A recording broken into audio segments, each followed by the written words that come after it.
સાબરકાંઠા તાલુકાના સાગપુર ગામે વિજિલન્સનો દરોડો। સુજલામ સુફલામ કેનાલ પાસેથી દારૂનો જથ્થો ઝડપાયો છે। 22,000ની કિંમત 165 દારૂની બોટલ સાથે 3 આરોપીને ઝડપી પડાયા છે। સાગપુર ગામના 3 આરોપીઓને વિજિલન્સની ટીમે ઝડપ્યા। હિંમતનગરના બુટલેગર સહિત 2 આરોપીઓની શોધખોળ શરૂ કરવામાં આવી છે। 5 આરોપીઓ સામે તલોદ પોલીસ સ્ટેશનમાં ગુનો નોંધાયો હતો।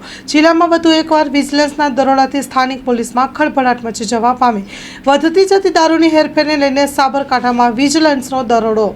Story report by Jitendra Solanki, Sabarkantha.